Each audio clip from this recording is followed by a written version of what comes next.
So I'm dying. Not soon or anything. I mean, we're all technically dying. Once you get forced out of your mother's hole, or the hole the doctors created with a scalpel, you're basically getting older each and every day, and that means closer to death. I think we should be thinking about death all the time, because who knows exactly when they're gonna die. I guess maybe people who commit suicide. We should be thinking about death all the time because we should be prepared for the future. Have you ever thought about what's gonna happen to your online profiles once you're dead? I've seen YouTube and especially Facebook profiles which have turned into depressing memorial pages. Just a bunch of people leaving the same comments over and over again. I just heard the news. I still can't believe it. Rest in peace. You were the best. I'll always remember you. I can't believe you're gone. I miss you. It's so repetitive and overused, cliched if you will. Every time I visited a dead person's page, there's this giant cluster of people leaving comments after their death. The only other time you see a bunch of comments is for their birthday. So congratulations, you took this person for granted, and the only time you contacted them was when Facebook told you it was their birthday, and when they died.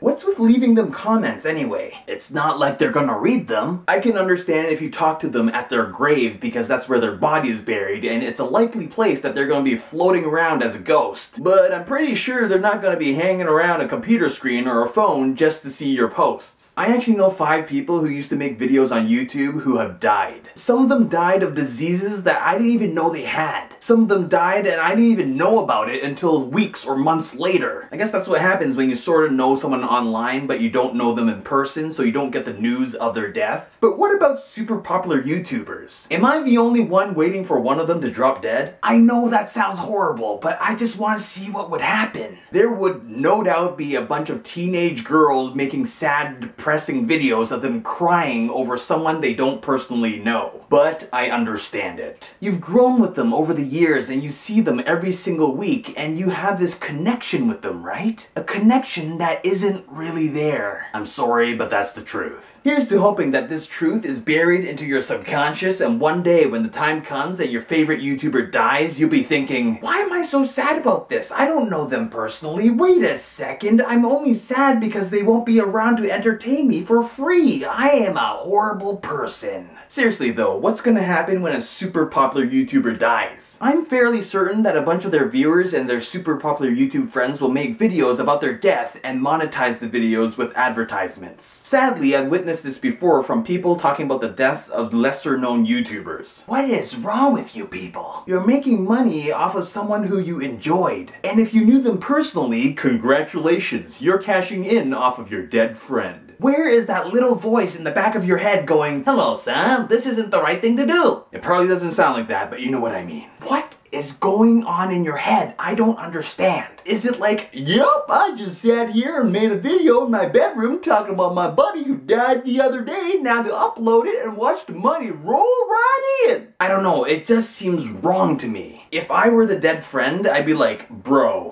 what the f***?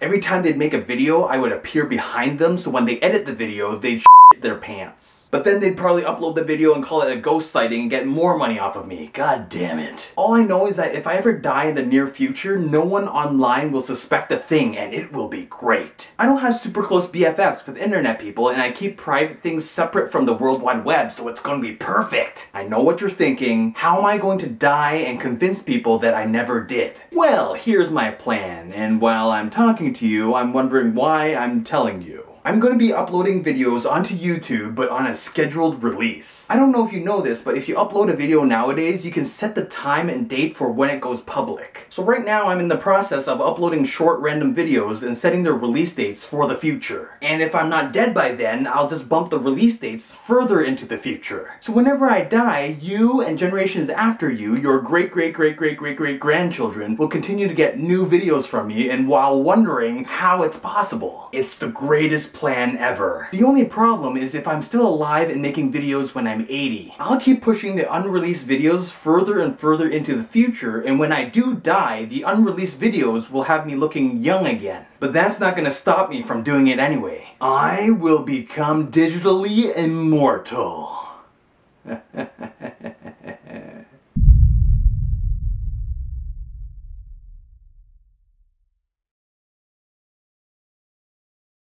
Okay, so I just checked. The maximum time I can schedule for a future release date is only 24 years from now. What the hell, YouTube? You clearly allow me the option to schedule something further than 24 years. Look at this. I put in the year 10,000 and it actually shows up on the calendar, but I can't select any dates. But if I put in the year 9,999, I can select any date I want and I can save it.